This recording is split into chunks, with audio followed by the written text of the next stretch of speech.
Bonjour à tous, bienvenue donc sur notre prochaine rencontre X-Novation Talk, donc qui est dédiée donc à tous les acteurs de l'innovation qui sont liés de près ou de lien à l'École Polytechnique. Nos rencontres X-Novation Talk donc ont lieu depuis le mois de septembre, donc tous les mois, et donc cette session est dédiée donc à la thématique de vers une loi de régulation universelle focus sur le trafic autoroutier. Donc, les X-Novation Talk donnent la parole aux acteurs de l'innovation et permet à son audience, donc à vous, d'échanger avec nos invités sur des sujets de pointe de la technologie, de la recherche scientifique. Donc, aujourd'hui, nous avons le plaisir d'accueillir donc Thomas Lheureux, Michel Fliss, Cédric Join et Sylvie Tonda qui animera cette rencontre et qui vous présentera plus en détail dans quelques instants nos trois invités. Voilà, donc juste avant, je vais me permettre de vous parler un tout petit peu en fait, de notre centre, puisque ces rencontres X-Novation Talk sont organisées par la direction de l'entrepreneuriat et de l'innovation, dans laquelle je travaille, au pôle communication. Et donc, je souhaite brièvement vous parler donc, de nos 4 programmes X-Tech, X-Up tout d'abord, donc, qui est l'incubateur de la direction de l'École Polytechnique, X-Tech, donc, qui est la pépinière d'entreprise, X-Fab, donc, qui est notre espace de prototypage, et puis X-Corporate, qui est un espace d'incubation pour les corporates grands comptes. Voilà, donc je vais vous diffuser un film qui dure environ 4 minutes et qui vous permet voilà, d'avoir déjà une bonne vision de nos 4 programmes et puis de voir en réel en fait, notre direction si vous ne l'avez jamais vu et pratiqué. Voilà, donc je vous partage la vidéo. C'est parti. Welcome to the Drei X Novation Center. Located in the heart of the campus, it is a 5,000 square meters building dedicated to innovation and entrepreneurship. Let's begin with XUP, the incubator of the Drei X. XUP is an intensive training program over 6 months that's aimed at supporting early stage deep tech startups.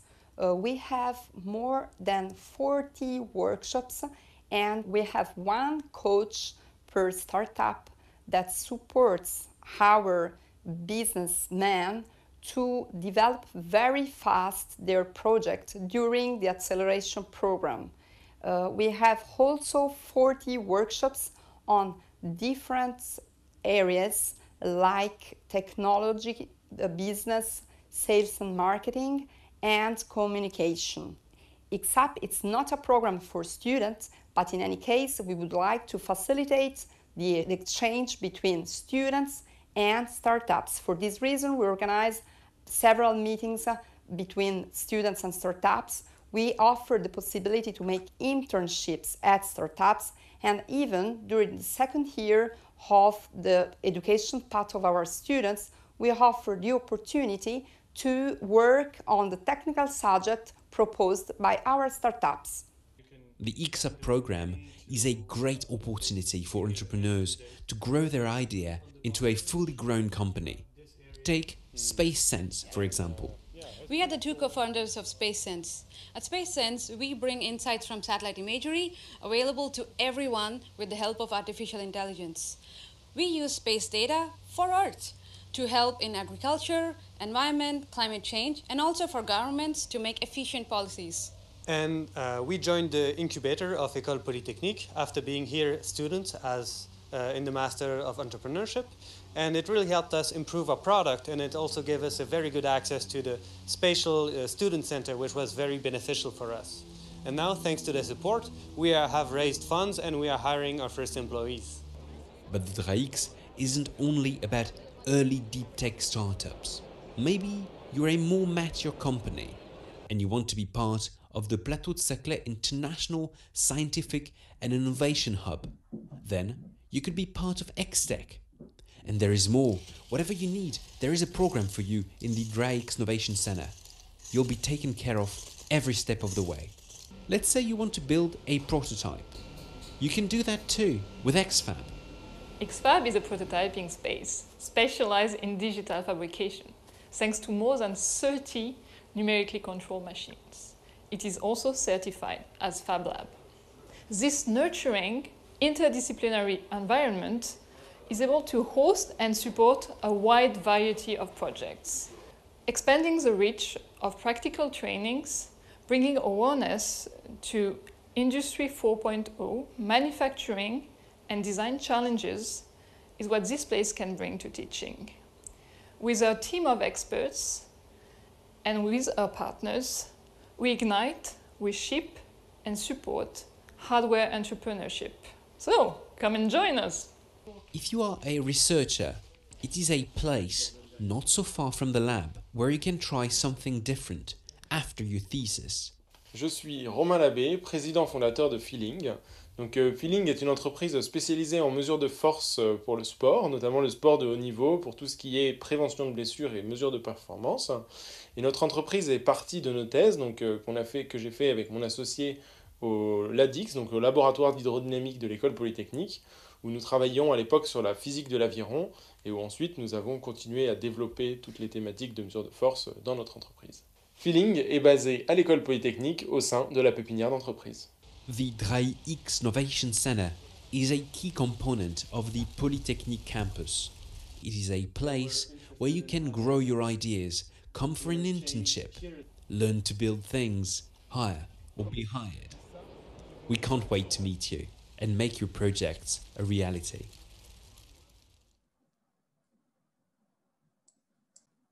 Voilà, merci beaucoup pour votre attention. Donc, n'hésitez pas si vous avez des questions en deuxième partie de rencontre. On va procéder d'abord à chacune des présentations de nos intervenants. Je laisse la parole à Sylvie Tonda. Donc, je vais partager mon écran. Et voilà, c'est parti. Bonjour à tous. Merci beaucoup Mathilde pour cette introduction. Donc, je suis Sylvie Tonda, responsable des partenariats laboratoires-entreprises à la DUI et je dirige également la filiale FX Conseil de l'École polytechnique qui se charge de la valorisation des résultats de la recherche en s'appuyant sur l'expertise et le conseil des chercheurs pour les entreprises. Alors aujourd'hui, j'ai le plaisir de vous introduire nos 3 intervenants sur cette table ronde qui est très deep tech, 2 chercheurs avec un parcours entrepreneurial et un représentant de la direction interdépartementale des routes, la DIRNOR, qui est utilisateur de la technologie valorisée. Alors, en premier lieu, Monsieur Michel Fliss, sur ma gauche, vous êtes directeur de recherche émérite au CNRS, vous travaillez au laboratoire d'informatique de l'école polytechnique, le LIX, et vos travaux portent sur l'automatisme et la théorie du contrôle. Vous êtes diplômé de l'école polytechnique. Vous avez ensuite fait une thèse d'État en informatique théorique, puis vous êtes tourné vers l'automatisme. Au cours de votre carrière, vous avez considérablement fait progresser le contrôle industriel des systèmes. Vous êtes lauréat de la médaille d'argent du CNRS, qui distingue les chercheurs pour l'originalité, la qualité et l'importance de leurs travaux reconnus sur le plan national et international. L'Académie des sciences vous a décerné 3 prix. En 1987, le prix Michel Monpetit. En 2007, le prix Jacques-Louis Lyons, qui est un grand prix thématique de mathématiques appliquées. Et en 2015, le prix Ampère de l'électricité de France. Dans votre prestigieuse carrière, vous êtes également un entrepreneur et vous avez fondé, avec Cédric Join, la spin-off technologique Alien SAS. Monsieur Cédric Join, vous êtes professeur au Centre de recherche en automatique de Nancy, à l'Université de Lorraine. Vous avez obtenu en 2002 le prix de la meilleure thèse de doctorat de la communauté d'automatique pour vos travaux sur le diagnostic des pannes. En 2005, avec Michel Fliss, vous inventez la notion de commande sans modèle. Et à partir de là, s'enchaînent plusieurs brevets d'application de la commande sans modèle et de nombreuses collaborations avec les entreprises. Je citerai la régulation du niveau d'eau des barrages hydrauliques, le contrôle de vol de drones et la régulation du trafic autoroutier dont nous allons parler aujourd'hui. Avec Michel Fliss, vous recevez en 2010 le prix de l'innovation de l'école polytechnique dans la catégorie brevet, puis le prix OSEO d'aide à la création d'entreprises. Ce prix a conduit à la création en 2011 de la spin-off Alien SAS, Alien étant l'acronyme de Algèbre pour l'identification et l'estimation numérique. Monsieur Thomas Lheureux, vous travaillez à la direction interdépartementale des routes, la DIRNOR, où vous êtes responsable de la cellule Mobilité intelligente. Vous êtes diplômé de l'ENTPE, l'École nationale des travaux publics de l'État, qui forme des ingénieurs rattachés au ministère de la Transition écologique au métier de l'aménagement durable du territoire. Au sein de la DIRNOR, vous développez des projets innovants de gestion de trafic routier qui répondent aux forts enjeux de mobilité de la métropole européenne de Lille. Dans ce cadre, vous avez été amené à collaborer avec des centres de recherche académiques, et notamment celui de l'École polytechnique et avec la spin-off Alien SAS. Nous verrons ensemble comment cette collaboration apporte une grande valeur ajoutée d'un point de vue environnemental, gain de temps pour les usagers et sécurité routière. Je vais maintenant laisser la parole à Michel Fliss et à Cédric Join. Ils vont vous présenter leur activité de recherche en commande sans modèle. Juste avant cela, il me reste à préciser que le LIX est l'un des laboratoires du département IDIA de l'Institut Polytechnique de Paris, département d'informatique, de données et d'intelligence artificielle. Le département comprend les laboratoires existants dans le domaine IDIA des 5 écoles d'ingénieurs du groupe IP Paris, que je rappelle, l'École polytechnique, l'ENSAE Paris, l'ENSTA Paris, Télécom Paris et Télécom Sud Paris. Y travaillent 220 enseignants-chercheurs, 317 doctorants et postdoctorants, 36 ingénieurs, et ce département génère un grand nombre de publications par an, de l'ordre de 920. Messieurs, je vous laisse la parole. Merci Sylvie. Merci Sylvie pour cette présentation. Et merci à tous d'être présents. Donc, je vais concentrer ces quelques slides à la présentation de la commande sans modèle. Alors, avant même d'expliquer de quoi il s'agit, j'explique en quelques mots le principe même de la théorie du contrôle, qui est en fait une partie de ce qu'on appelle l'automatique. Donc, en théorie du contrôle, on s'intéresse à des systèmes qui peuvent être différents types d'éléments, par exemple une vanne, un moteur, une résistance chauffante, une pompe, etc. On a ce qu'on appelle des sorties, qui sont en fait des signaux issus de capteurs, qui sont également appelés mesures. Et puis, en amont de ce système, on a ce qu'on appelle des entrées qui nous permettent d'agir sur le système. Donc, en théorie du contrôle, en supposant que les mesures nous donnent une image de l'état du système, on cherche à agir au mieux sur ce système pour atteindre un objectif qui est préalablement défini. C'est l'objet de ce graphique. Alors, dans la vie de tous les jours, on est confronté, ou plutôt on est aidé par l'automatique. Il y a des tas d'exemples. L'exemple que vous utilisez tous aujourd'hui, c'est par exemple c'est un régulateur de vitesse que vous retrouvez dans vos voitures, où vous fixez comme consigne 110 km/h et puis vous avez donc une accélération qui est adaptée au profil de la route. On retrouve ça aussi dans les habitations, où vous avez des régulations de température, où vous souhaitez avoir une température de 20 degrés, 21 degrés dans la maison, et puis malgré l'apparition de rayons de soleil ou de baisse de température à l'extérieur, eh bien, la régulation va anticiper ces effets et puis augmenter la puissance de chauffe de votre chaudière pour garantir donc la régulation de cette température. Bon, je pourrais citer des tas d'exemples, mais on sent bien que ces problématiques ne sont pas que théoriques et on y est confronté de manière régulière tous les jours. Alors, lorsque l'on cherche à mettre en place une régulation, ou plutôt une commande de système, il y a un réflexe dans la communauté automatique qui consiste à en faire un modèle. Alors, ce qu'on appelle un modèle, c'est un ensemble d'équations mathématiques, souvent équations différentielles, puisqu'il y a une notion de dynamique. Et avec ce modèle, on cherche à traduire le mieux possible le comportement, enfin traduire la physique ou le comportement physique de ce système.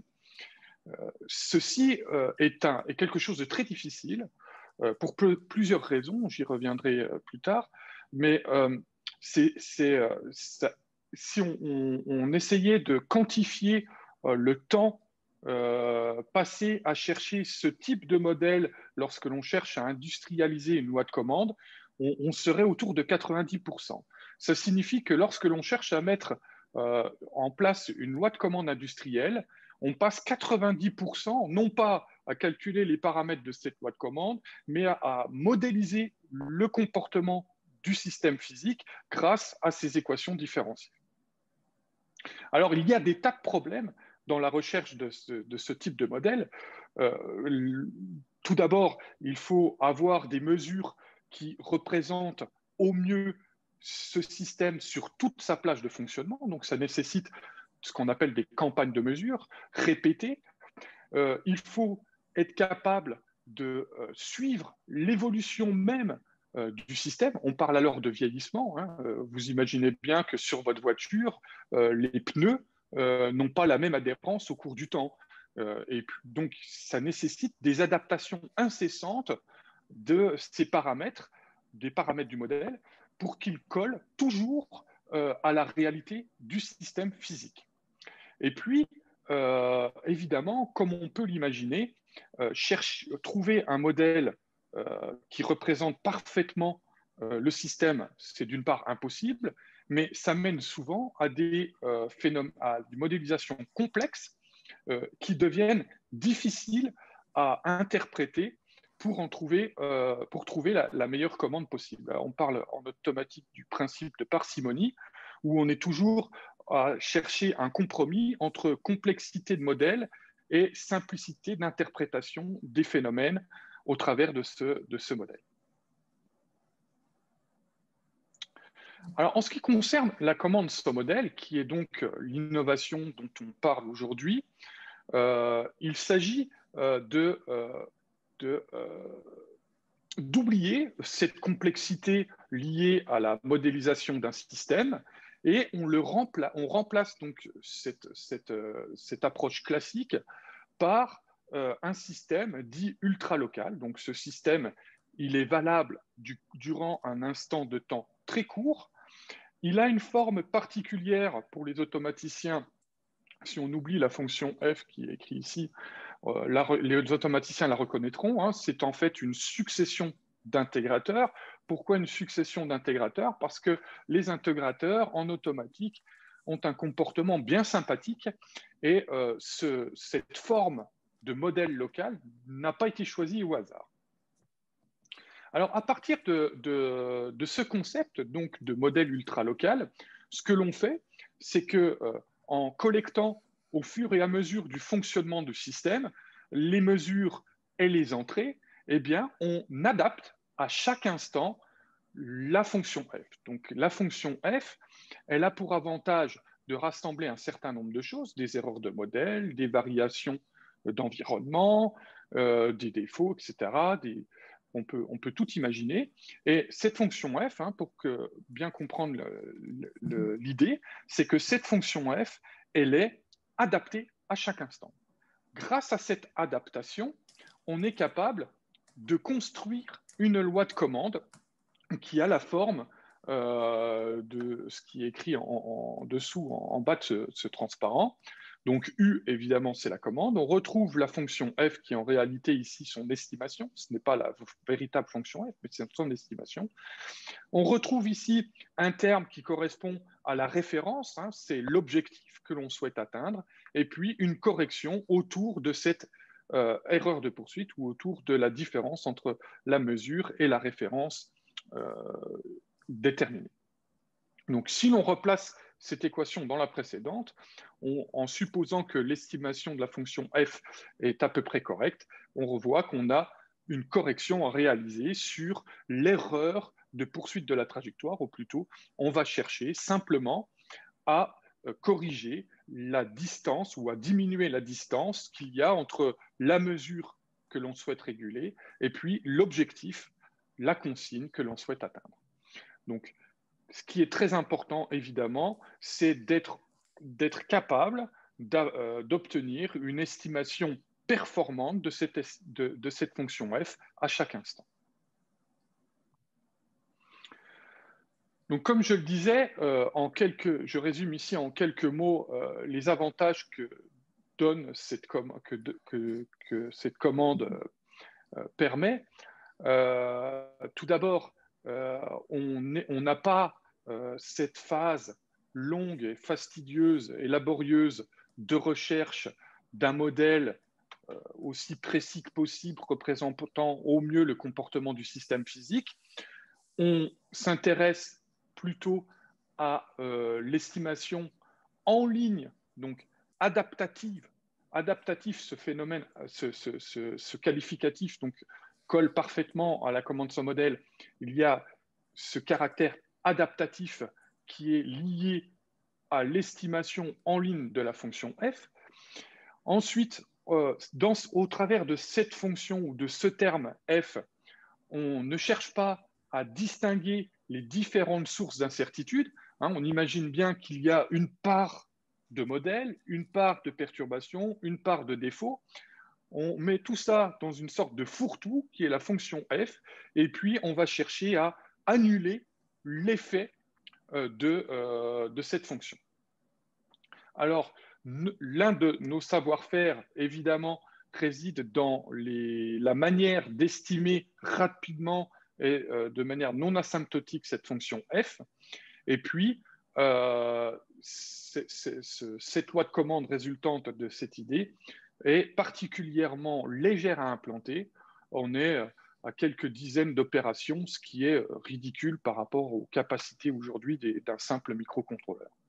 Donc, tout ceci mène évidemment à une commande industrielle pour les diverses raisons que je viens de donner, la simplicité et puis le caractère adaptatif et évidemment le gain de temps associé à la non-modélisation du phénomène. Alors, quelques mots sur la société Alien. Donc, la société Alien, comme l'a dit Sylvie, a été créée en 2011. Elle a divers savoir-faire. Je viens d'en parler, la commande sans modèle. Évidemment, comme on peut l'imaginer, les méthodes d'estimation de cette fonction f se fondent sur des outils nouveaux de traitement du signal et d'estimation. Et je dirais même que la commande sans modèle, à ses tout débuts, est issue d'une idée liée à de nouvelles méthodes de dérivation numérique, puisqu'on voit que pour estimer la fonction f, l'une des idées est d'avoir une méthode d'estimation numérique des dérivés performante. Alors, la commande sans modèle a été appliquée dans divers domaines et en partenariat avec de nombreuses industries. Alors, je cite en exemple EDF, avec la régulation des barrages hydroélectriques, où l'idée était de garantir quelque part une puissance électrique fournie tout en garantissant un niveau d'eau entre les différents barrages électriques suffisant et ne dégradant pas le trafic par exemple, les péniches qui passent, ce type de choses. Il faut assurer un niveau d'eau suffisant tout en garantissant donc une puissance électrique fournie.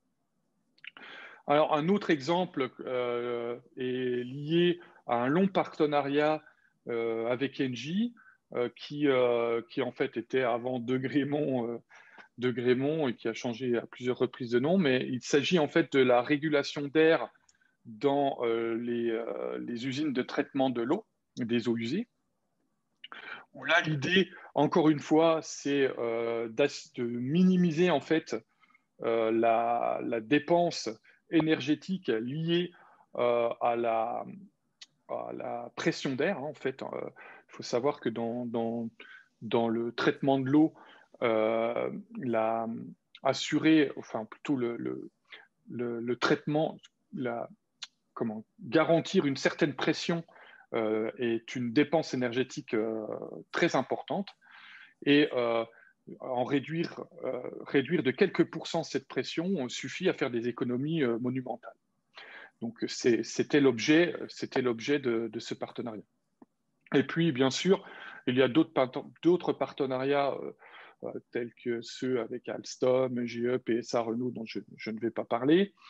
Et puis, le partenariat qui dure maintenant depuis presque 10 ans avec la DIR et qui fait l'objet de ce talk, qui touche à la régulation du trafic autoroutier. Alors, il a commencé avec la DIRIF, donc IF pour Île-de-France, en 2012, et puis il a continué avec la DIR Nord depuis 2014, avec quelques interruptions, mais à chaque fois de nouveaux projets et je crois des résultats plutôt satisfaisants, mais je pense que Thomas en parlera mieux que moi. Donc, en quelques mots, il s'agit de faire rentrer plus ou moins de véhicules sur l'autoroute pour assurer un écoulement optimal, entre guillemets. Mais là Thomas détaillera ça mieux que moi. Voilà ce que je pouvais dire concernant donc la commande sans modèle. Évidemment, il s'agit là que d'une introduction. Je serai très heureux de répondre, enfin Michel et moi nous serons très heureux de répondre à vos diverses questions. Voilà. Merci. Merci beaucoup, Monsieur Join. Alors j'essaie d'arrêter le partage. De partager, c'est parfait. Merci beaucoup.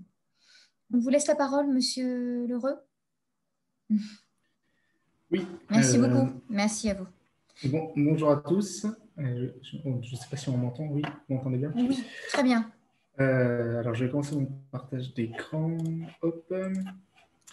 Alors, nous, au niveau de la DIR Nord, donc, comme le disait Monsieur Join, on travaille avec la commande sans modèle sur nos contrôleurs d'accès de feu afin de réguler le trafic autoroutier sur nos autoroutes et les insertions au niveau des bretelles. Donc la DIR Nord, elle est engagée dans un programme de mise en place de régulation de vitesse et d'accès sur l'ensemble des pénétrantes de la métropole lilloise, parce que c'est là que se concentrent nos enjeux en termes de congestion. Et donc, on s'est engagé à mettre en place sur les pénétrantes, donc ça a commencé par l'A25, donc à l'ouest de Lille, avec une mise en place de régulation dynamique des vitesses et de régulation d'accès. Ces régulations d'accès, en fait, c'est des feux qui sont sur nos bretelles, enfin sur les bretelles d'entrée d'échangeurs un peu problématiques et qui sont contrôlés avec la commande sans modèle. Mais je détaillerai un peu plus après. Donc, on a commencé sur la 25, ça s'est terminé en 2020 avec l'extension sur le périphérique sud de Lille. L'année dernière et en début de cette année, on a déployé sur l'A22 avec un contrôleur de feu et une régulation d'accès au niveau de l'échangeur de Tourcoing. Sur l'A25, la régulation d'accès est située au niveau de la chapelle d'Armentières, donc au niveau d'Armentières. Et ensuite, pour cette année et l'année prochaine, on prévoit de déployer ce système sur l'A1, donc qui est l'autoroute principale qui concentre le plus de flux autoroutiers et donc de congestion. Donc sur l'A1, avec cette fois-ci 3 régulations d'accès sur 3 échangeurs qui sont un peu problématiques. Donc les échangeurs de Seclin, de l'Équin, donc c'est l'échangeur de l'aéroport de Lille, et de Carvin. Voilà, pour des montants d'investissement qui sont affichés à l'écran. On a également un projet de régulation dynamique de vitesse sur la 23, mais là, ça ne concerne pas le sujet d'aujourd'hui avec la commande sans modèle. Je vais vous présenter un peu le retour d'expérience qu'on a sur la 25, parce que comme c'est déployé à partir de 2015, c'est là où on a le plus de recul en termes de gestion de la congestion. Donc, on a une régulation d'accès qui est installée sur l'échangeur de la Chapelle d'Armentières et sur la bretelle d'accès qui mène à l'autoroute. Nous, ce qu'on demande à cette régulation d'accès, c'est d'intervenir juste avant l'apparition d'une congestion forte. C'est-à-dire que quand l'autoroute commence à être un peu chargée, et c'est là aussi toute la difficulté, c'est qu'il faut estimer un peu quand l'autoroute commence à être un peu chargée, on demande à la régulation d'accès et du coup à la commande sans modèle d'estimer la durée de verre la plus optimale afin de préserver un flux sur la section courante de l'autoroute qui soit à peu près constant et qui retarde au maximum l'arrivée de la congestion. Donc là où tous les véhicules sont à l'arrêt. Donc, ce qu'on demande, c'est de réguler le flux d'entrée en fonction du flux sur l'autoroute, tout en prenant en compte également le fait que on ne veut pas que la file d'attente sur la bretelle vienne congestionner le réseau secondaire, le réseau départemental. Donc voilà, c'est pour ça que tout à gauche, on a un capteur de remplissage de bretelles qui permet de mettre en défaut la régulation d'accès si jamais il y a trop de remontée de fil sur la bretelle. Donc voilà le principe. Et donc ces feux utilisent la commande sans modèle pour estimer au mieux la durée de verre. Et on a des capteurs, bien sûr, donc la boucle qui calcule, la boucle en entrée de bretelle qui calcule le débit sur la bretelle et une station de remontée de données de trafic, donc tout à droite, qui permet de calculer le flux d'avoir une mesure du flux sur l'autoroute. Si on prend les résultats qu'on observe après avoir mis en place ce système, alors les gains que vous voyez affichés à l'écran, là, elles sont dues à la régulation d'accès, mais il faut aussi comprendre que la régulation d'accès, elle est couplée à la régulation de vitesse. C'est-à-dire qu'en fonction du flux qu'on a sur l'autoroute, on vient imposer à nos usagers une vitesse réglementaire qui va de 130 à 70 km/h en fonction de la fréquentation de l'autoroute. Tout ça dans le même objectif que la régulation d'accès, c'est de retarder au maximum la thrombose totale de l'autoroute et donc d'avoir un gain de temps pour les usagers. Donc en termes de gain de temps, si on voit sur un trajet complet qui va de Métérène à l'entrée de Lille, c'est-à-dire le CHR, le centre hospitalier, Métérène, c'est au-dessus de Bailleul. Pour les gens qui connaissent la région, je ne sais pas s'il y en a. On se rend compte que sur l'intégralité de ce trajet, on a un gain de temps pour les usagers en moyenne, donc sur une période d'heure de pointe qui va de 6h30 à 10h30, de 6 minutes en moyenne par usager. Donc c'est quand même assez intéressant. Sachant que parmi ces usagers, donc forcément, il y aura des gens qui perdront du temps, mais il y a des gens qui gagneront, il y a des gens qui gagneront moins que 6 minutes, d'autres qui gagneront plus que 6 minutes, mais en moyenne, on a 6 minutes de gain en termes de temps de parcours, ce qui est quand même intéressant, ce qui fait que si on essaye de monétiser un peu ce gain de temps moyen par usager, on a une rentabilité de l'investissement qui est de 16 mois. Donc, c'est quand même assez intéressant pour un investissement public d'avoir une rentabilité interne qui est aussi élevée.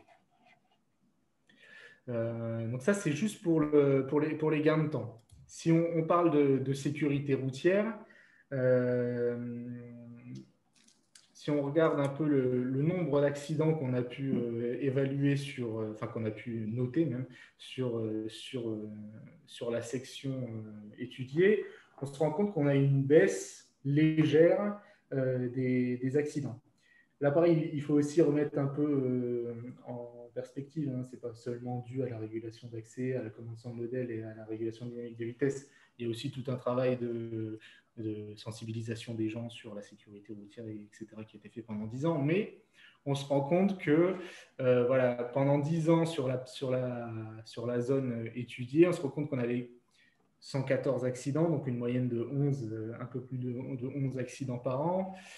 Sur un an, là, on en a eu 10.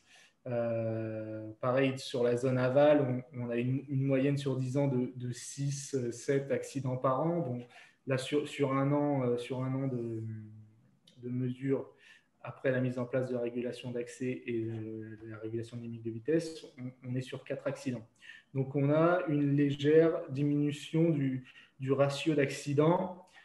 Si on élargit à toute la 25, dans tous les sens confondus, on voit que sur un an, on avait en moyenne 50 accidents. Aujourd'hui, on en est à une trentaine. Donc, c'est quand même assez intéressant. En fait, le but de la régulation d'accès et de la commande sans modèle, c'est d'éviter les effets de stop and go un peu sur l'autoroute qui sont assez dangereux. Et au niveau des échangeurs un peu problématiques, d'éviter les insertions un peu brutales sur une autoroute qui est déjà assez congestionnée et donc assez dangereuse en termes de sécurité routière. Donc, on voit, même s'il faut quand même mettre un peu de perspective dans tout ça, on voit que les dispositifs qui sont mis en place, ils sont quand même efficaces. Et donc, c'est la 25 en fait, qui nous a poussé à développer ce système et à le mettre en place sur la 22 et sur la 1 également. Et si on parle d'enjeux environnementaux, donc là, c'est un peu plus compliqué à évaluer aujourd'hui. Parce que ça dépend de plein de facteurs, de la pollution locale, etc. Et puis, faire des mesures de gains en termes de pollution sur une agglomération telle que Lille, c'est assez compliqué parce qu'il y a plein d'éléments parasites, etc. Ouais. On se rend compte que là, c'est ce qu'essaie de montrer le tableau sur l'élasticité des émissions. C'est que un véhicule qui roule à 90 km/h, il va polluer moins qu'un véhicule qui fait des stop and go entre 110, 130 et 70. Voyez. Donc, si on essaye un peu de faire une moyenne de tout ça, on se rend compte que on réduit globalement les émissions de CO2 en termes d'émissions de polluants par les véhicules, parce justement on lisse les vitesses sur l'autoroute et on n'a pas ce phénomène de stop and go qui vient polluer et qui vient en plus être dangereux pour la sécurité routière. C'était ma slide d'avant. Donc, voilà, j'en ai fini avec ma présentation. Je ne sais pas si jamais il y a des questions. Merci beaucoup, Monsieur Lheureux. Je vous laisse simplement retirer votre présentation, voilà, votre partage. Voilà, comme ça on sera tous visibles. Voilà, je vais retirer aussi la mise en évidence. Merci beaucoup. Voilà, bah, écoutez, je ne sais pas si... Alors, pour le public, vous avez donc le petit onglet, je pense que vous avez l'habitude de questions-réponses sur lequel vous pouvez communiquer. C'est aussi voilà, des commentaires, des questions à nos invités. N'hésitez surtout pas. Voilà, c'est maintenant. Sinon, voilà, on va nous commencer. Peut-être Sylvie, peut-être... Oui. Voilà, peut-être engager le débat, ça va permettre peut-être de... Oui, Monsieur Jean. Oui, juste un mot. Je voulais remercier Hassan Abouessa qui est parmi l'assistance, qui a été l'un des chercheurs qui a travaillé avec nous sur le projet DIR Nord. Bon, il n'a pas participé à l'invention de la commande sans modèle, mais en tout cas, il a été un acteur important aussi sur ce projet DIR Nord. Je voulais profiter de cette présentation pour le remercier. Voilà. Très bien. Alors, donc, pour l'instant, je ne vois pas de première question, donc je vais me lancer. Donc, on a vu dans la présentation de Cédric et Michel qu'il y avait de nombreux champs d'application de cette commande sans modèle. Et je m'interrogeais pour essayer de comprendre pourquoi cette transversalité est possible avec votre innovation. Je vais peut-être commencer à essayer de répondre à cette question très intéressante. Là, je vois qu'on se vous voit alors que dans le civil, on se tutoie. Je ne sais pas que faire. Donc, je vais te tutoyer parce que sinon, je risque de me mélanger les pinceaux. Bon, Cédric a prononcé le mot d'automatique et théorie du contrôle. L'automatique et la théorie du contrôle sont des techniques transversales, c'est-à-dire qu'elles s'appliquent à la commande de machines et de tout système commandable. Les autoroutes ne sont pas des machines, mais on voit qu'on peut commander les feux, par exemple. Donc, on se rend bien compte que si on a des façons efficaces d'implanter cette commande, elle aura un champ d'application extrêmement large. Et c'est ce qui se passe avec la commande sans modèle. Cédric a déjà donné un certain nombre d'exemples. On peut citer les machines-outils, où il y a quelques travaux préliminaires. Mais nous ne sommes pas les seuls à travailler sur la commande sans modèle. Il y a des travaux très intéressants ailleurs dans le monde, aux États-Unis, en Chine, peut-être plus qu'aux États-Unis d'ailleurs, et ailleurs, en Italie, en Allemagne, en Espagne. Et une application qui me vient en tête, et il y en aurait bien d'autres, et qui a été pas abordée par nous parce qu'on n'a pas eu l'occasion, mais qui est très intéressante, ce sont les exosquelettes, c'est-à-dire, comme vous le savez, les dispositifs qui permettent d'aider un handicapé, par exemple, à faire des choses auxquelles il ne pourrait parvenir sans ces dispositifs. Donc, je dirais le champ est infini et je ne sais pas par quoi continuer parce qu'il y a trop de choses à dire. Et on croirait que j'exagère, mais non, je n'exagère pas. Mais c'est le cas de l'automatique en général et de cette technique en particulier. Voilà.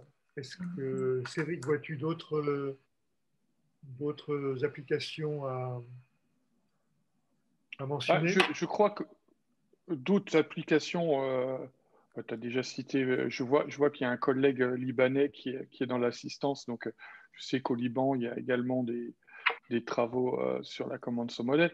Bon, mais je crois que la transversalité, hein, puisque c'était l'objet de la question, elle est liée au fait tout simplement qu'on ne cherche pas à comprendre la physique du système.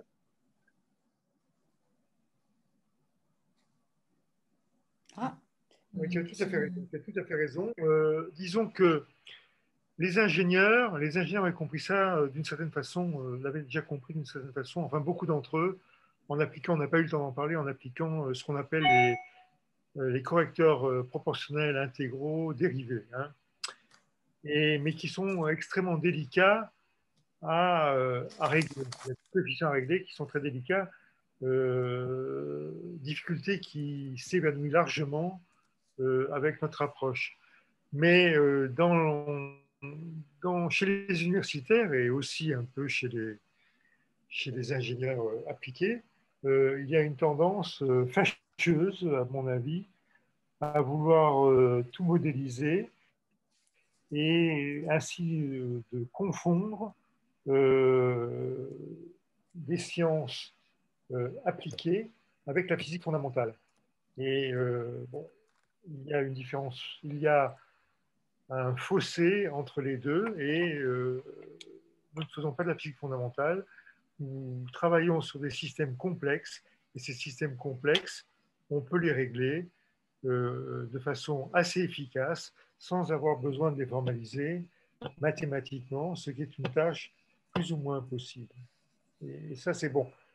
C'est un peu philosophique, épistémologique, mais c'est quelque chose qu'on doit conserver, comment dirais-je, c'est une espèce de sagesse que nous aimerions transmettre à travers la régulation des autoroutes et les autres applications mentionnées. Parce que, par exemple, sur la régulation des autoroutes, et M. Lheureux en sait sans doute beaucoup plus que moi, il y a des tas de travaux qui utilisent des équations de dérivées partielles, parce que, bon, on voit bien que des voitures sur une autoroute, bon, ça se rapproche dans une certaine mesure des particules d'un gaz, de la mécanique des fluides. Tout ça est décrit par des équations de dérivées partielles qui peuvent être extrêmement compliquées. Et c'est une voie qui a été suivie et qui continue à être suivie par beaucoup d'entre universitaires notamment. Je crois savoir qu'aux États-Unis, il y a un système de simulation qui est basé là-dessus. Mais je ne suis pas certain que ça a été implanté vraiment en pratique. Je n'en suis pas certain, mais peut-être Thomas Lheureux me contredira. Donc, hein, est-ce que ça a été implanté en pratique? Oui. Je ne sais pas si ça a été mis en pratique, mais chez nous, c'est l'un des avantages de la commande sans modèle. C'est que après, enfin, nous, on n'est pas des chercheurs ni des mathématiciens. Donc, la commande sans modèle a cet avantage d'être très facilement mise en place avec très peu de force de calcul derrière. Et donc, ça, c'est l'un des avantages, parce que non seulement c'est facile aussi à entretenir, voilà, à essayer de comprendre et surtout à mettre en place sur un cas concret, quoi. Oui, je crois que vous avez transplanté sans aucun nouveau calibrage cette commande d'un tronçon d'autoroute à une autre autoroute et ça fonctionnait sans reparamétrer, recalibrer l'ensemble des paramètres instantanément. Hein. C'est ce qui s'est passé. Oui, voilà, sur la 22, on a repris le système de la 25 sans avoir à changer énormément de choses. Et voilà, c'est quand même assez pratique, assez fonctionnel quoi, pour un service d'exploitation de la route. C'est notre cœur de métier. Après, donc les systèmes qui sont très simples et qui sont reproduisables assez rapidement sur des points durs et des points un peu complexes de notre réseau, on est forcément preneur. Merci de me confirmer ce que j'ai dit. Mais c'est l'ensemble des auditeurs ne sont peut-être pas des spécialistes des autoroutes, mais c'est une sagesse, je ne sais pas quel autre mot employer, une sagesse qu'il faudrait davantage partager.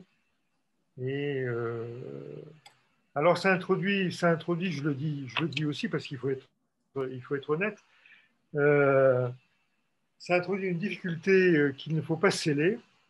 Il y a la simulation, parce qu'avant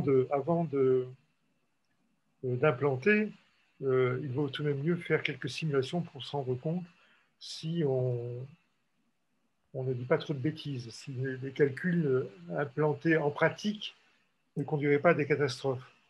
Et il se trouve que la simulation, qui est toujours une simulation simplifiée, est parfois, par certains côtés, plus difficile que la commande, ce qui est aussi une nouveauté. Notamment grâce à Hassan Abouassa que Cédric a mentionné aux travaux de Cédric. Donc aux deux, nous avons pu résoudre avec une relative facilité ces problèmes de simulation, mais ces problèmes de simulation ne font pas appel à la commande sans modèle. Et donc, il faut avoir ça présent à l'esprit. Une fois, on a été appelé, et si je peux prendre ce souvenir, on a été appelé par une firme pharmaceutique qui essayait de cette commande sur des pompes à médicaments. Ça date d'il y a quelques années, et mes souvenirs sont un peu confus. Et ils étaient assez pressés. Bon, le matériel, finalement, une pompe, c'est cher, mais ce n'est pas si cher que ça. Et ils nous ont dit ce qui m'a marqué à l'époque, plutôt que d'essayer de faire des simulations grossières, il vaut mieux faire péter le matériel, qui n'est pas si cher que ça, que perdre du temps. Alors évidemment, ça s'applique à des pompes, mais ça ne s'applique pas au barrage hydroélectrique. Et je pense à Gérard Robert qui nous fait l'amitié d'être parmi nous. Et encore moins, ça nous n'avons pas eu l'occasion de nous y frotter, et encore moins aux centrales nucléaires, où il faut tout de même des simulations un peu plus délicates. Et pour les barrages hydroélectriques, nous savons grâce à M. Gérard Robert que il y a tout un savoir-faire immense d'EDF sur la modélisation et donc les simulations. Les simulations servent à simuler, mais elles sont trop complexes pour faire de la commande en pratique. Parce que le calibrage il y a tellement de paramètres qui seraient impossibles. Donc, il y a deux parties qui viennent dans des dispositifs de ce type qui deviennent indispensables et différents. Voilà. Bon, je ne sais pas si j'étais très clair, mais c'était un message que je voulais transmettre. Alors, dans la salle, on a une question justement avec toujours le trafic autoroutier. Et Monsieur Didier Holo s'interroge il voudrait s'assurer que le système ne discrimine pas certains usagers, par exemple ceux qui entrent sur une certaine bretelle. Donc, est-ce que Monsieur Lheureux, vous pouvez nous expliquer? Alors, c'est une très bonne question, hein, parce que c'est vrai que c'est un système qui est discriminant, notamment sur la 25 et sur la 22 où on n'a qu'une seule régulation d'accès. C'est vrai que les usagers qui empruntent la bretelle de la Chapelle d'Armentières subissent entre guillemets ce feu rouge, sachant que voilà, la commande sans modèle fait en sorte d'avoir une durée de verre qui est la plus optimale possible, et quand l'autoroute est complètement congestionnée, le feu rouge se met complètement en défaut, et là les usagers peuvent s'insérer comme si le feu était inexistant.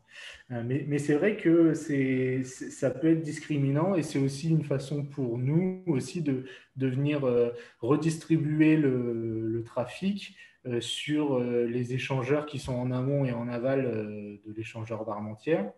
Et c'est aussi une des questions, pourquoi on en met 3, enfin on va en mettre 3 sur l'autoroute A1. À la base, on réfléchissait pour mettre qu'une seule régulation d'accès sur l'échangeur de Seclin, parce que c'est l'échangeur qui nous pose énormément de soucis. Enfin, énormément de soucis, entre guillemets. Et puis, on s'est posé la question de savoir si les gens se redirigeraient pas sur l'échangeur de l'Équin, qui est l'échangeur de l'autoroute et qui concentre quand même assez d'enjeux et qui est... Il est moins congestionné que celui de Seclin, mais il est quand même bien utilisé aussi. Et sur celui de Carvin, donc en amont de Seclin. Donc c'est aussi pour ça qu'on a estimé pertinent le fait d'en mettre 3. C'est pour pas avoir une redistribution trop forte sur des échangeurs qui sont déjà assez congestionnés, et avec d'enjeux, voilà, on en a mis 3 pour ne pas déplacer le problème vers d'autres échangeurs aussi. Sans compter aussi qu'ils étaient quand même assez congestionnés aussi, donc la régulation d'accès était aussi pertinente sur ces 2 autres échangeurs. Mais oui, c'est un système qui est discriminant, sachant que la durée de rouge, elle n'est pas non plus excessive.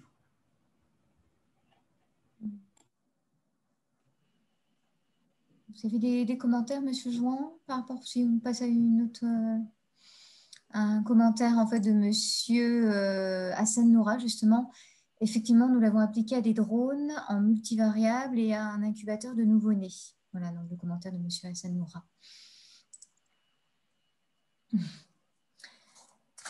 On va poser une question à Hassan Noura. Drone, on a une petite expérience. On a même eu, pourquoi ne pas le glisser, on a même eu un grand prix en travaillant avec l'école d'ingénieurs de Toulouse. On a eu un grand prix de l'association, puissante association américaine d'aéronautique et d'astronautique, un Best Paper Award, comme on dit. Et tout récent, en 2020, hein, donc c'est tout récent. Et donc, pour les drones, on a quelques expériences, mais pour les nouveau-nés, je serais très curieux de savoir de quoi ils retournent.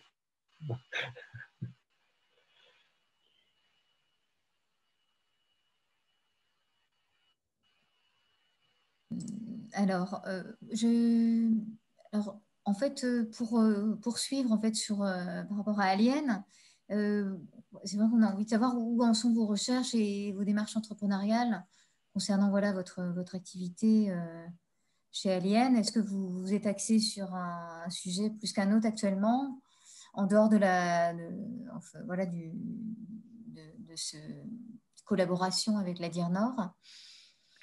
Est-ce que vous travaillez sur des sujets plus particulièrement en ce moment? Alors, bon, j'ai quelques petits problèmes de connexion. J'espère que vous m'entendrez jusqu'au bout. Sinon, Michel prendra le relais.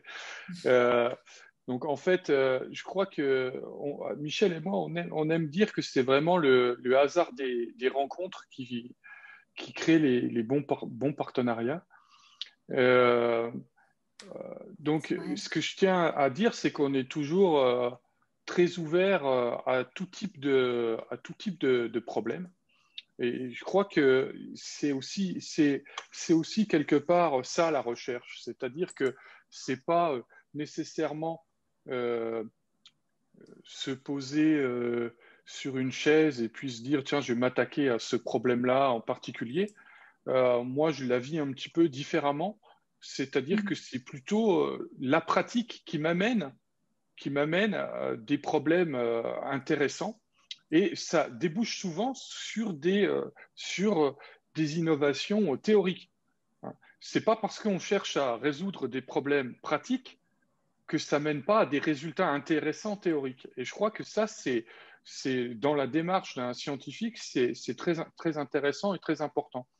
Donc, maintenant, si je me rapproche d'Alien, Alien, quelque part, c'est notre pourvoyeur de problèmes intéressants.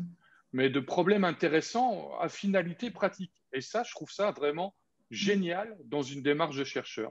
Parce que surtout dans un domaine qu'est le nôtre, hein, je dis pas que c'est transposable à toute la recherche qui se fait au CNRS. C'est pas du tout ce que je dis. Mais je crois que dans le domaine qu'est l'automatique, qui est quand même une discipline proche de la pratique, c'est un peu dommage de rester collé à la théorie et puis de ne pas forcément chercher à résoudre les vrais problèmes qui se posent en pratique. Et je crois que c'est ce qu'on essaye de faire avec Michel. Et c'est, je crois aussi, la commande sans modèle est une réponse possible à de nombreux problèmes pratiques. Voilà. Alors, je ne sais pas si j'ai vraiment répondu à la question, mais en tout cas, ça traduit mon point de vue du moment. La démarche, oui, tout à fait. Voilà. L'état d'esprit, la démarche. Oui, et donc pour continuer sur cette idée, ce qu'il faut, nous, on est vraiment absolument preneurs de tout problème pratique ayant un sens, c'est-à-dire qu'on cherche vraiment à résoudre ce type de problème et on est on est vraiment preneur et on est vraiment dans l'attente de nouveaux partenariats. D'accord. Le message passe, est passé. Alors, monsieur Hasanoura s'en est parti, mais il nous a laissé quelques commentaires. Je vous les lis. Donc, en fait, il explique que c'est pour l'incubateur, en fait, il donne plus de précision. Nous avons fait une régulation de température et d'humidité dans l'incubateur et c'était un projet de fin d'études en école d'ingénieur. Voilà. Et puis, voilà. Et monsieur Didier Holo a une question complémentaire. Le fait de ne pas pouvoir justifier causalement la commande, mais seulement de manière empirique, ne pose-t-il pas un problème de responsabilité en cas d'accident? Le fait, ouais. Prendre la réponse. Est-ce que vous pouvez répéter la question? Oui, tout à fait. Le fait de ne pas pouvoir justifier causalement la commande, mais seulement de manière empirique, ne pose-t-il pas un problème de responsabilité en cas d'accident? Je ne suis pas sûr mais alors je dirais n'importe quel automatisme. Cette question, pour autant que je la comprenne, s'adresse à n'importe quel automatisme, pas plus aux nôtres qu'aux autres. Je vois pas. La question est tout à fait légitime, mais je ne vois pas la spécificité de notre approche là-dedans. C'est le mot causal que je ne comprends pas très bien, pour dire la vérité. Causalement. Est-ce que vous pouvez préciser, monsieur Holo? Peut-être par le chat. Merci. Bon, on va voir si on avance sur cette question. Sylvie, tu avais un autre angle? C'est-à-dire ça touche un peu à la question de monsieur Holo. Oui. On a parlé donc d'estimation à chaque instant. Et je voudrais savoir si vous pouvez préciser en fait quels sont les prérequis opérationnels pour réussir, je dirais, une bonne commande sans modèle. Voilà. Alors évidemment, il est clair que la commande sans modèle s'appuie, comme on l'a vu, on a comme tu disais Sylvie, on a une estimation qui est réalisée en ligne. Elle s'appuie donc sur des données suffisamment riches. Ça ne veut pas dire un suréchantillonnage, si j'emploie les termes qu'on utilise dans notre jargon d'automaticien. On n'a pas besoin d'un suréchantillonnage, mais il faut que les mesures que l'on ait du système soient suffisamment représentatives en fait de l'état même du système. Il est clair que si je cherche à conduire un drone avec des mesures toutes les heures, il y a des chances qu'on se prenne un arbre ou un mur. Donc, mon exemple est évidemment exagéré, mais il faut tout de même avoir des mesures suffisamment riches. Nos techniques d'estimation ne sont pas du tout gourmandes en termes de calcul, pas du tout. C'est quelques opérations, mais il faut que la fonction f représente donc la part des perturbations du système non modélisé, etc. Et pour que cette représentation soit correcte, il faut qu'on ait des mesures suffisantes. Mais attention, c'est pas du tout exagéré. C'est-à-dire que lorsqu'on est face à des procédés industriels, je reprends l'exemple de la DIRN, je crois que c'est des données 20 secondes, dans 40 secondes, comme on dit, glissante 20 secondes, enfin quelque chose comme ça. C'est-à-dire qu'on a grosso modo un échantillonnage toutes les 20 secondes et on fait une sorte de moyenne glissante de 2 ou 3 échantillons sur ces données. Donc ça prouve qu'on n'a pas des mesures à la milliseconde. On a vraiment des mesures qui sont suffisamment récurrentes pour avoir une représentation du système. Voilà. Merci. J'avais également une question pour le CRAN. Enfin, au niveau du CRAN, je voulais savoir, donc le centre de recherche à Nancy, je voulais savoir quelle est la part d'étudiants qui se lancent dans l'entrepreneuriat. Parce qu'en fait, vous étiez un peu précurseur en 2010-2011. Donc là, vous avez un recul de 10 ans. En plus, vous enseignez sur un domaine où c'est très opérationnel. Il y a beaucoup de débouchés dans l'entreprise. Et donc, est-ce que vous donnez goût à vos étudiants pour cette fibre entrepreneuriale? Alors bon, la question est pas facile hein, parce que pas tellement mon domaine. Disons que j'ai pas les stats en tête. Après, parmi les étudiants, il faut distinguer les étudiants qui sont vraiment affiliés au labo, c'est-à-dire qui font une partie recherche, des étudiants qui sont à la fac des sciences, qui font un cursus plus classique. Alors, il y a, comme tu le sais, hein, les fameuses cellules type SAT qu'on retrouve pratiquement dans toutes les universités, qui cherchent à valoriser les travaux de recherche d'un laboratoire vers d'éventuels partenaires. Je sais que je ne suis pas le seul créateur d'entreprise dans le laboratoire. Bon, il y a quand même 160 chercheurs, hein, donc, ou même maintenant plus, plutôt 200. Il y a quelques créations d'entreprises, mais ces créations d'entreprises, elles sont plutôt liées, enfin de ce que j'en connais, hein, sont plutôt liées à des chercheurs. Je pense en particulier à Thierry Baston, qui est un collègue assez proche de moi, mais qui a plutôt une entreprise dans les nanotechnologies. Mais oui, évidemment, aujourd'hui, on sait que les labos sont aussi évalués par rapport à ces créations d'entreprises, au même titre qu'au nombre de brevets déposés. Donc, c'est un critère qui devient, qui est quantifiable, qui doit apparaître dans les rapports lors des évaluations des différents laboratoires. Donc, je crois que dans le dernier quadriennal, il y a une création d'entreprise. Voilà. C'est ce que je peux te répondre. Et justement, alors comment vous gérez cette double fonction de chercheur-entrepreneur dans le cadre de votre spin-off? Alors, nous en termes, au niveau d'Alien, je dirais que c'est assez facile. C'est assez facile à gérer puisque, comme je l'ai expliqué, déjà Alien est plutôt prestataire de services. Hein, on vend de l'intelligence. Et donc, l'intelligence, eh bien, elle est en lien direct avec les travaux de recherche. Ce qui rend les choses très faciles finalement. C'est pas comme si je vendais un microcontrôleur qui fait je sais pas quoi. Ben, là, le lien, il serait peut-être un peu plus difficile à expliquer. Nous, dans notre cas, il y a de nombreux travaux qui sont issus de projets industriels qui sont publiés, qui font l'objet de publications scientifiques au sens classique du terme. Et donc, il y a un lien direct et un lien évident entre ce que fait Alien et la recherche. Et ça facilite quand même énormément les choses. Parce que vis-à-vis de mes instances, disons que mon travail, il est facile à justifier, que ce soit pour Alien ou pour mon travail, enfin mon statut de chercheur. Tout est évidemment lié.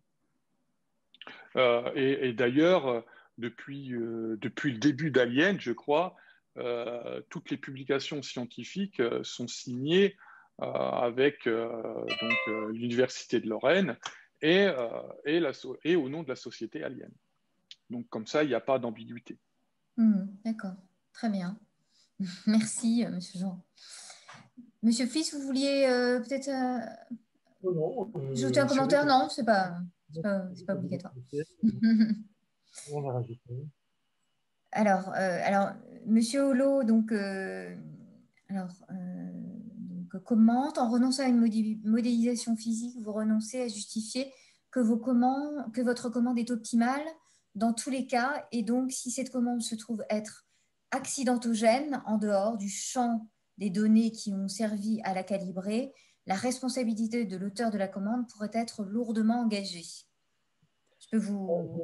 Je vois un peu mieux la question. Donc, je remercie ce interlocuteur de l'avoir précisé.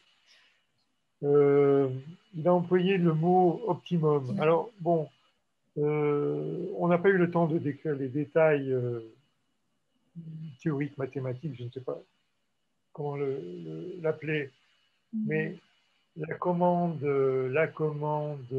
sans modèle utilise ce qu'on appelle une philosophie feed-forward, donc une trajectoire de référence. Hein, une trajectoire de référence qui, dans des cas simples, est souvent une constante, mais pas toujours. Hein. Et c'est cette trajectoire de référence qui répond aux desiderata qu'on veut remplir. Alors, bon, on emploie le mot optimalité. Alors, je ne sais pas, c'est un de mes dadas. Hein. Alors, je vais me lancer dedans et on m'interrompt si je deviens trop long et ennuyeux. Il n'y a pas de critère d'optimalité absolu. On sait quand on dit je veux aller le plus vite possible d'un point à un autre en consommant le moins d'essence ou d'électricité, je ne sais pas ce qu'il faut dire aujourd'hui, possible, on sent bien que la balance entre les deux est floue. Et donc, quelle que soit la tâche qu'on cherche à remplir, il n'y a pas de critère d'optimalité. Et je reviens là-dessus, je reviens à cette distinction que je trouve tout à fait fondamentale avec la physique théorique. Toute la physique théorique, tous les grands principes de la physique théorique, en commençant par les lois de Newton jusqu'à la mécanique quantique, on repose sur des principes variationnels. Les principes variationnels, ça signifie qu'on minimise une certaine fonctionnelle. Cette fonctionnelle, elle n'est pas choisie par le scientifique, elle est choisie par Dieu. Hein, elle existe indépendamment de moi et de tout autre. On ne peut pas en dire autant du chemin que je parcours en prenant ma voiture. Ça dépend de moi, ça dépend et donc la question, encore une fois, c'est une question qui a trait au libre arbitre. Et donc, la réponse, il n'y a pas de réponse claire. Et c'est une des raisons pour lesquelles je pense mais bon, ça n'a guère à voir avec la commande sans modèle, mais une conduite entièrement automatisée en ville me paraît illusoire parce que les responsabilités pénales en cas d'accident seront impossibles à préciser. Donc, c'est une question très intéressante, mais qui, à mon avis, s'applique à la commande sans modèle, mais ni plus ni moins qu'à toute autre commande. Ni plus ni moins. Si je peux oui. me permettre de compléter, parce que en fait, la DIRNOR a jamais été mise en cause pour un quelconque accident si on prend la 25 sur la bretelle de la chapelle d'Armentières, parce que ce qu'il faut comprendre, c'est que le feu vert ne donne pas l'autorisation au conducteur à s'insérer sur l'autoroute sans regarder ce qui arrive de la section courante. Si vous vous rappelez le schéma que j'ai présenté, le feu rouge, il n'est pas installé directement en fin de bretelle, il est installé aux 3/4 de la bretelle, ce qui fait que une fois que l'utilisateur a le feu vert et peut s'insérer, il reste soumis au code de la route, et donc il arrive sur une partie de bretelle avec en bout de bretelle un cédé le passage, une ligne pointillée, et donc c'est quand même à lui de faire attention à comment il s'insère sur l'autoroute. Le feu vert lui garantit qu'il aura des conditions de circulation sur l'autoroute qui ne seront pas complètement bloquées, qui ne seront pas complètement congestionnés, mais c'est pas, je veux dire, la régulation d'accès, c'est pas un dispositif comment dire, il y a une part de libre arbitre. Votre réponse est tout à fait, elle complète de manière précieuse ce que je n'ai pas dit d'ailleurs, que j'aurais dû dire, et votre dans l'exemple des bretelles d'autoroute, le feedback laisse une part importante au libre arbitre du conducteur qui peut commettre une erreur et donc à ce moment-là, il est pénalement responsable. Et c'est pas, comme vous le dites, c'est pas la régulation du feu qui peut être mise en cause. C'est ça, ça ne lui donne pas l'autorisation de s'insérer sans réfléchir et sans regarder. Il reste soumis au code de la route une fois qu'il a passé le feu et donc il reste soumis au cédé le passage qu'il y a en bout de bretelle. C'est une aide qui n'élimine pas la responsabilité individuelle. C'est-à-dire même tout autant que quand on circule sur l'autoroute et qu'on voit des panneaux sur lesquels on nous demande de baisser notre vitesse pendant un laps de temps.